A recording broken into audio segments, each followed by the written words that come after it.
স্বল্পমেয়াদে বিদ্যুৎ জ্বালানি সংকটের সমাধান নেই উল্লেখ করে নিজের অসহায়ত্ব প্রকাশ করেছেন জ্বালানি মন্ত্রী ইকবাল হাসান মাহমুদ।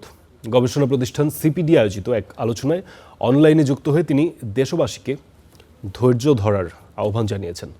এ সময় তিনি বলেছেন, এখন যেসব পরিকল্পনা নেওয়া হচ্ছে তাতে 2029 সাল নাগাদ জ্বালানি সংকটের সমাধান আশা করছে সরকার। বর্তমান বিদ্যুৎ সংকটের জন্য অবৈধ ব্যাটারি রিকশাও দায়ী, এটিও বলেছেন মন্ত্রী। দেশ জুড়ে হঠাৎ বেড়েছে লোডশেডিং। পরিস্থিতি নিয়ন্ত্রণে বিভিন্ন উদ্যোগ নিচ্ছে সরকার। অন্যদিকে জনরোষের ভয়ে প্রশাসনের সহায়তা চেয়েছে পল্লী বিদ্যুৎ সমিতির অফিসগুলো। জ্বালানি সংকট উত্তরণ নিয়ে গবেষণা প্রতিষ্ঠান সিপিডি আয়োজিত আলোচনায় ভার্চুয়ালি যুক্ত হয়ে এই পরিস্থিতির জন্য দুঃখ প্রকাশ করে স্বল্প মেয়াদে কোনো সমাধানের পথ দেখাতে পারেননি বিদ্যুৎ ও জ্বালানি মন্ত্রী।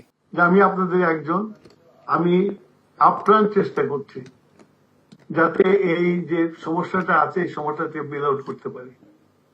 তো আপনারা যদি আমাদের সাথে আমাদেরকে অ্যাটলিস্ট মোরাল সাপোর্টটা দেন, তাহলে আমাদের কাজ করাটা সহজ হয় আর কি। সংকটের পেছনে অবৈধ সংযোগের কথা তুলে ধরে গভীর রাতে ব্যাটারি রিকশা চার্জ দেয়াকে দায়ী করেন মন্ত্রী।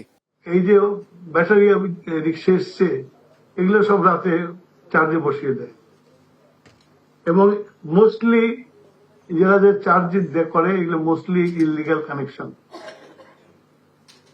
আমরা এই ইলিগাল কানেকশন গুলো করার চেষ্টা করছি। এ সময় মন্ত্রী বলেন, বেসরকারি খাতকে তেল আমদানির সুযোগ নিয়ে অতিরিক্ত সমালোচনা হচ্ছে। হঠাৎ করে দেখলাম যে আমি আপনার বসুন্ধরাকে পুরা তেলের ব্যবসা দিয়ে দিচ্ছি। তো এই যে আপনার আমাদের প্রচার, এই প্রচারটাও তো আমার মনে হয় যে আপনাদেরও কিছু বলা উচিত। মহেশখালীর টার্মিনাল পুরোপুরি চালু হওয়ার সময় জানাতে না পারলেও মন্ত্রী জানান, সংকট সমাধানে আরও 3টি টার্মিনাল করা হবে। মাজহার মাহবুব, স্টার নিউজ, ঢাকা।